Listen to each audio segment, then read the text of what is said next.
രാജ്യത്തിന് ഒരു നിയമം, എന്നാൽ ചില ആൾക്കാർക്ക് വേറൊരു നിയമം.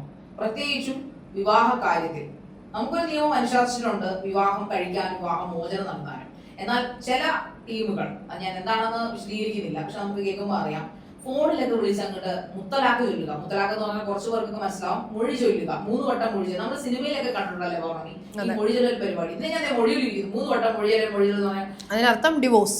യെസ്, മൊഴി ചൊല്ലൽ എന്നർത്ഥം ആ സമുദായത്തിലെ ഡിവോഴ്സ് എന്നാണ് അർത്ഥം. ഭാര്യ ആയിട്ട് വിവാഹം കഴിക്കുക, എന്നിട്ട് കുറഞ്ഞ സ്ത്രീധനം കുറഞ്ഞു പോയി, അല്ലെങ്കിൽ അവൾക്ക് സൗന്ദര്യമില്ല, അവൾ പ്രഗ്നന്റ് ആണെന്ന് അറിയുമ്പോൾ ഉടനെ വേണ്ടെന്ന് വെക്കുക. ഇതൊക്കെ എനിക്കൊന്ന് കുറച്ച് സ്ഥലത്ത്, കുറച്ച് പ്രദേശത്ത് കുറച്ചധികം ആൾക്കാർ അവരുടെ മാത്രം നിയമങ്ങളിൽ കൊണ്ടുപോകുന്നു. ഇത് ഒറ്റപ്പെട്ട സംഭവമല്ല.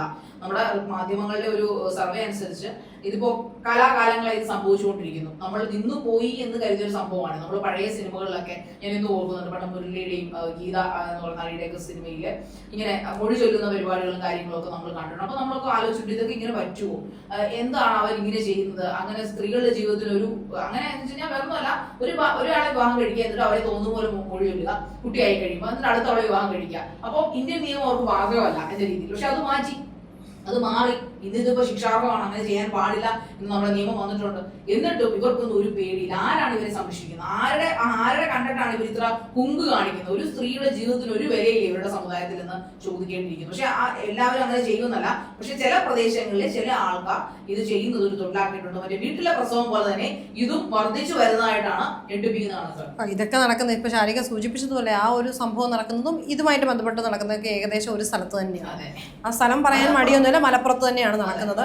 പക്ഷേ ഇതിപ്പോ ഈ ഒരു വിഷയം ഇപ്പോൾ സംസാരിക്കാൻ കാരണം, ഇത് കുറച്ച് നാളുകൾക്ക് മുമ്പ് ഇത്തരത്തിലൊരു വാർത്ത വന്നിരുന്നു. പക്ഷെ ഇപ്പോൾ ഇത് സംസാരിക്കാൻ കാരണമായത് ഇപ്പോൾ ലേറ്റസ്റ്റ് ആയിട്ട് ഈ കഴിഞ്ഞ ദിവസം ഇങ്ങനൊരു സംഭവം നടന്നു. ഈ സംഭവവുമായി ബന്ധപ്പെട്ട് ഈ യുവതിയുടെ വീട്ടുകാരല്ലെങ്കിൽ യുവതി പരാതിപ്പെട്ടു, പോലീസ് സ്റ്റേഷനിൽ പരാതി കൊടുത്തു.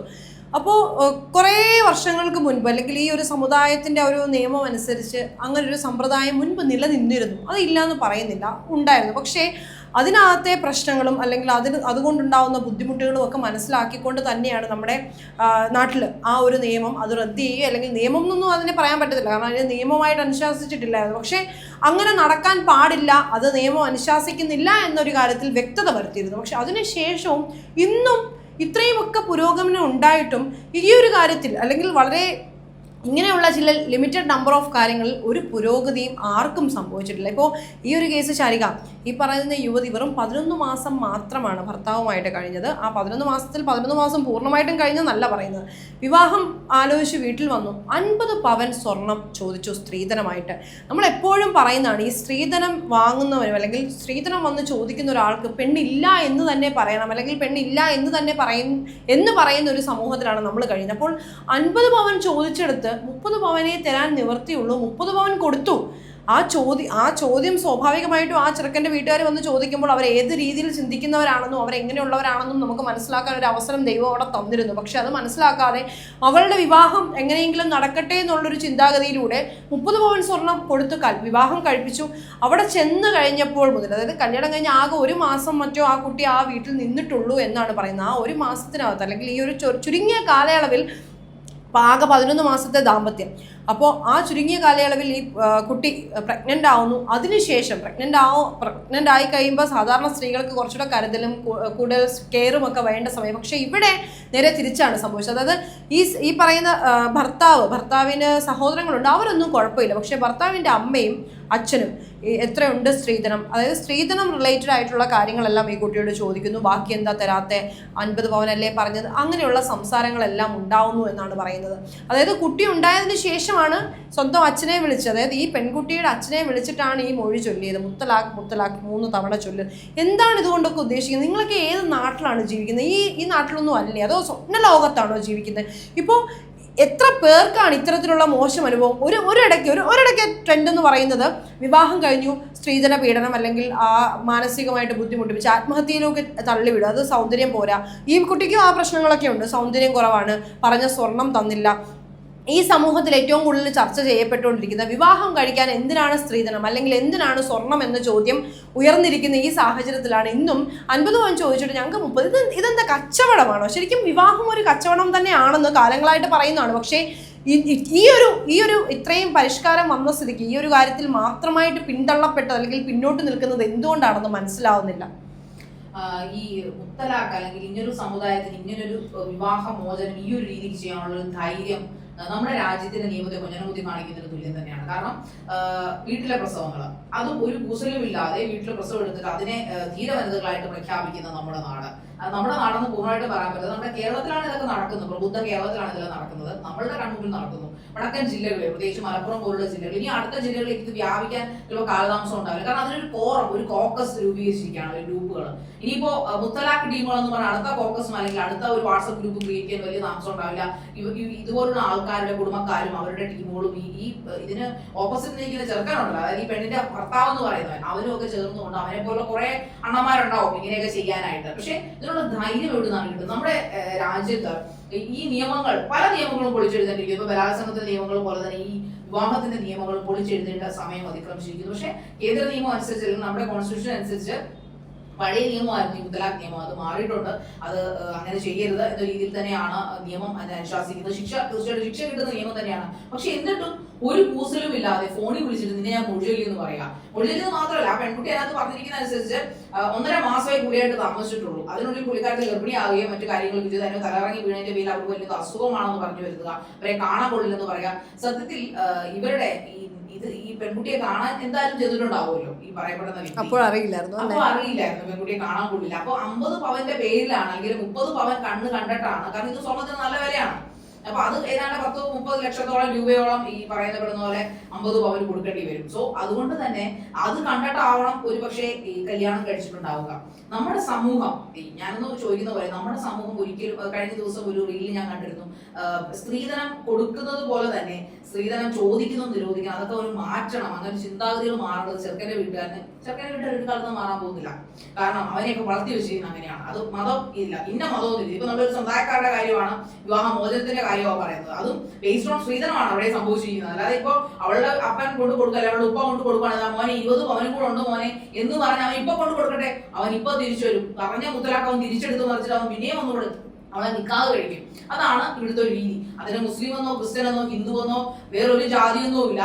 സ്ത്രീധനം കൂടുതൽ കൊടുക്കുവാണെങ്കിൽ ഇന്നും കവന്നടിച്ച് വീഴുന്ന ആൾക്കാരാണ് ഈ പുരുഷൻ എന്ന് പറയുന്നത്. പുരുഷൻ എല്ലാ പുരുഷന്മാരും ഇല്ല, ഒരു 10% പുരുഷന്മാർ അടിച്ചാൽ, അല്ലെങ്കിൽ 10 വേണ്ട, ഒരു 30% പുരുഷന്മാർ അടിച്ചിട്ടാൽ ഇന്നും പെണ്ണിന്റെ വീട്ടിൽ നിന്ന് കാശ് കിട്ടുമെങ്കിൽ പോരട്ടെ എന്ന് ചിന്തിക്കുന്ന 60% പുരുഷന്മാരെ നമുക്ക് ഇതിൽ പൂർണ്ണമായിട്ട് കുറ്റം പറയാൻ പറ്റില്ല. കാരണം അവരെയൊക്കെ അച്ഛനും അമ്മയും ഉപ്പയും ഉമ്മയും പപ്പയും മമ്മിയും ഒക്കെ അവനെ വളർത്തി വെച്ചിരിക്കുന്ന അങ്ങനെയാണ്. കാരണം അവനെ MBA ചേർക്കുന്നത്, അവനെ സ്കൂളിൽ ചേർക്കുന്ന കാലം തൊട്ട്, അവനിപ്പോ CBSE പഠിപ്പിക്കുന്നെങ്കിൽ നിനക്ക് വേണ്ടി ഞങ്ങൾ കാശ് മുടക്കുന്നത് അങ്ങനെ ഒരു ഫാമിലി നിന്നെ കെട്ടിക്കാൻ വേണ്ടിയിട്ടാ, അല്ലെങ്കിൽ അങ്ങനെ കെട്ടി അവിടെ നിന്ന് ഇത്രയും കിട്ടണം. ഇപ്പൊ CBSE പഠിച്ച് കാശ് കൊടുത്ത് ഡോക്ടറായ ഒരു പയ്യനെ സംബന്ധിച്ചിടത്തോളം അവൻ തീർച്ചയായിട്ടും അതേ ലെവലിലുള്ള ആളെ വിവാഹം കഴിക്കത്തുള്ളൂ. പ്രേമിക്കാൻ പല പ്രേമങ്ങളാണ്, അവരൊക്കെ പ്രേമിക്കും, പരിപാടിയൊക്കെ നടത്തും. പക്ഷെ കല്യാണം കഴിക്കുമ്പോൾ മാത്രം അന്തസ്, ആഭിജാത്യം, കാശ് ഇതൊക്കെ നോക്കി കല്യാണം കഴിക്കത്തുള്ളൂ. എന്തുകൊണ്ടെന്നാൽ സ്ത്രീധനം, അവനെ മുടക്കിയ തുക, അതായത് ഈ സാധനം, അതായത് മകനെന്ന് പറയുന്ന ഈ സാധനത്തിനെ വളർത്തി വലുതാക്കി പണ്ടാരം അടക്കിയതിന്റെ തുക മുഴുവനും കിട്ടണ്ടേ? ഞാനൊന്ന് ചോദിക്കട്ടെ, നിനക്ക് തന്നയ്ക്കും തള്ളയ്ക്കും ഇഷ്ടമുള്ളപ്പോ മകനെയോ ഉണ്ടാക്കി, എന്നിട്ട് അത് മറ്റൊരു പെൺകുട്ടിയുടെ ബാധ്യതയാണോ അവനെയൊക്കെ നന്നാക്കുന്നതും അവന്റെയൊക്കെ വീടിനെ പുഷ്ടിപ്പെടുത്തുന്നതും ഈ വേറൊരു അച്ഛൻ്റെ അമ്മയുടെ മകളാണോ അവളെ പക്ഷെ രാജകുമാരിയായിട്ടും അല്ലെങ്കിൽ അവളെ നല്ലൊരു ഉദ്യോഗസ്ഥയാക്കണം അല്ലെങ്കിൽ അവളെ നല്ലൊരു അടിപൊളിയാക്കണം എന്ന് വളർത്തി വരുന്ന ഒരുപാട് മാതാപിതാക്കളുണ്ട് ഇന്ന്. അവൾക്ക് വിവാഹം വേണമെങ്കിൽ വേണ്ട എന്ന് ധൈര്യം നീ വെക്കൂ എന്ന് പറയുന്ന മാതാപിതാക്കൾ 50% വർദ്ധിച്ചിരിക്കുന്നു നമ്മുടെ നാട്ടിലുണ്ട്. പക്ഷെ അതിന്റെ പേരിൽ കാണിക്കുന്ന ഒരുപാട് ഷോർട്ട് ഫിലിംസും കാര്യങ്ങളൊക്കെ നമുക്ക് കാണുമ്പോഴെങ്കിലും ഇന്ന് നമ്മുടെ വീട്ടിൽ ഇന്ന് സംഭവിച്ചില്ല. ഇന്നും പെണ്ണ് കാണൽ മാത്രമാണ് ഇന്നും സംഭവിച്ചിരിക്കുന്നത്, ആണ് കാണൽ എന്നും സംഭവിക്കുന്നില്ല. 1000 എടുത്താൽ അതിലൊന്നു മാത്രമാണ് ആണ് കാണൽ സംഭവിക്കുന്നത്. പെണ്ണ് കാണലാണ് ഇന്ന് എല്ലാ വീട്ടിലും ഇന്നും തുടരുന്നത്. ഇതൊക്കെ എന്ന് പൊളിച്ചെഴുതാൻ നമ്മുടെ സമൂഹം തയ്യാറാകുന്നു അന്ന് മാത്രമേ ഇതെല്ലാം അവസാനിക്കത്തുള്ളൂ. എനിക്ക് ഇതിന് മുത്തലാഖുകൾ തുടരും. മുത്തലാഖുകൾ ഒരു ജാതിയിൽ ഇപ്പോ അവർ പറയുന്നു ഫോണിൽ വിളിച്ചു കൊണ്ടിരിക്കുന്നു മറ്റു കാര്യങ്ങൾ, നമ്മുടെ ജാതിയെ മാത്രം പറയില്ല. പക്ഷെ മറ്റ് കാസ്റ്റിലും ഉണ്ട് ഇതെല്ലാം സംഭവിക്കുന്നുണ്ട്. അത് നിയമപരമായിട്ട് അവർ ഡിവോഴ്സിന് കൊടുക്കുകയാണ് ചെയ്യുന്നത്. പറയുമ്പോൾ ഭാര്യയും ഭർത്താവും തമ്മിലുള്ള സ്വരച്ചേർച്ചയില്ലായ്മ അങ്ങനെയാണ് ഇങ്ങനെയാണ് എന്നൊക്കെ പറയുന്നു എന്നല്ലാതെ സത്യത്തിൽ ഇതിന്റെയൊക്കെ കോർ അടിസ്ഥാനം എന്ന് പറയുന്നത് സാമ്പത്തികം തന്നെയാണ്. പെണ്ണിന്റെ വീട്ടിൽ നിന്ന് കെട്ടിക്കഴിയുമ്പോൾ ആവശ്യത്തിന് സാധനങ്ങൾ കിട്ടുന്നില്ല. അടുക്കള കാണാൻ ഒരു ചടങ്ങ്. ആരാണ് ഈ അടുക്കള കാണാൻ ചടങ്ങ്? എന്തിനാണ് ഈ അടുക്കള കാണുന്നത്? പെണ്ണിന്റെ വീട്ടിലെ ആൾക്കാർ വന്നിട്ട് ചെറുക്കന്റെ വീട്ടിൽ നിന്ന് അടുക്കള കാണാൻ എന്നാ മുഴുങ്ങാനാണ്? ഒന്നുമില്ല. എന്തോ വലിയ അലമാരിയോ അല്ലെങ്കിൽ ഫ്രിഡ്ജോ ഇപ്പൊ നേരത്തെ കൊടുത്തേക്കുവാ AC നമ്മുടെ ഒരു കസിന്റെ വീട്ടിൽ AC കൊടുത്തിട്ടുണ്ട് ചെറുക്കന്റെ വീട്ടിലേക്ക്. എന്ത് കാര്യത്തിന്? AC ഇല്ലാത്ത വീട്ടിലേക്ക് തനിക്ക് പോകുന്ന താല്പര്യം ഇല്ലെങ്കിൽ വേണ്ട, സ്വന്തമായിട്ട് നിങ്ങൾ മാറി താമസിച്ച് നിങ്ങൾ സ്വന്തം കാശ് മുടക്കി AC മേടിച്ച് വയ്ക്കുക. ചെറുക്കന്റെ വീട്ടിൽ AC കൊടുക്കുക, അതിന്റെ EMI എന്നിട്ട് നമ്മുടെ പെണ്ണിന്റെ വീട്ടുകാർ അടയ്ക്കുക, അല്ലെങ്കിൽ വാഷിംഗ് മെഷീൻ മേടിച്ചു കൊടുക്കുക, അല്ലെങ്കിൽ ഏറ്റവും ലേറ്റസ്റ്റ് ഫ്രിഡ്ജ് മേടിച്ചു കൊടുക്കുക. അല്ല, ഇതെല്ലാം കൊടുത്തു കഴിഞ്ഞിട്ട് എല്ലാം കൊടുത്തു, ഓക്കെ, എല്ലാം കൊടുക്കുന്നു, കുഴപ്പമില്ല. പക്ഷെ ഇതെല്ലാം കൊടുത്തിട്ടും സന്തോഷകരമായിട്ടുള്ളൊരു ജീവിതം ഇവർക്ക് കിട്ടുന്നുണ്ടോ? അവിടെയാണ് കാര്യം. ഇപ്പം ഈ കാര്യങ്ങളെല്ലാം ചെയ്തു കൊടുത്തിട്ടും അത് കിട്ടുന്നില്ലല്ലോ. അപ്പൊ തീർച്ചയായിട്ടും വെറുതെ ഇപ്പം എപ്പോഴും നമ്മൾ പറയും എന്താ, ജസ്റ്റ് ഒരു ചായ കുടിക്കാൻ വേണ്ടി വന്നു, ഒരു പെണ്ണിനെ കൊണ്ട് പോയി. അങ്ങനെയല്ല. ശരിക്കും പറഞ്ഞു കഴിഞ്ഞാൽ ഏതൊരു വ്യക്തിയാണല്ലോ, അത് ഏത് ജാതിയുമായിക്കോട്ടെ, ഇപ്പം ലവ് മാരേജുകളുടെ കാലമാണ്. ഈവൻ ലവ് മാരേജുകൾ പോലും നിലനിൽക്കാത്തൊരു കാലമാണ്. അതായത് കല്യാണം എന്നൊരു കൺസെപ്റ്റ് തന്നെ അന്യം നിന്ന് പോകുന്ന ഒരു കാലഘട്ടത്തിലൂടെയാണ് നമ്മൾ കടന്നു പോകുന്നത്. അപ്പോൾ ആ ഒരു സാഹചര്യത്തിൽ എന്നോ പണ്ടാരോ എഴുതി വെച്ച്, പണ്ടാരോ നടത്തി വെച്ച്, പിന്നെ ആരോ അത് നിരോധിച്ചു കഴിഞ്ഞൊരു നിയമത്തെ ഇപ്പോഴും ഫോളോ ചെയ്യുന്നത് എന്ത് അടിസ്ഥാനത്തിലാണെന്ന് അറിയില്ല. പക്ഷേ ഒരു സ്ത്രീയെ ഇങ്ങനെ അത് ഒരു കുഞ്ഞും കൂടെ ആയതിനു ശേഷം അവരോട് ഈ രീതിയിൽ പെരുമാറുന്ന എന്ത് അടിസ്ഥാനത്തിലാണെന്ന് നിങ്ങൾ പരിശോധിക്കേണ്ടതുണ്ട്. ഇപ്പോൾ ഈ സ്ത്രീ ഇതുമായി ബന്ധപ്പെട്ട്, അല്ലെങ്കിൽ നോർമലി മുസ്ലിങ്ങൾ പുറത്തേക്ക് വരില്ല പരാതിപ്പെടാനോ, അല്ലെങ്കിൽ അവരുടെ ആ ഒരു കാസ്റ്റ് അല്ലെങ്കിൽ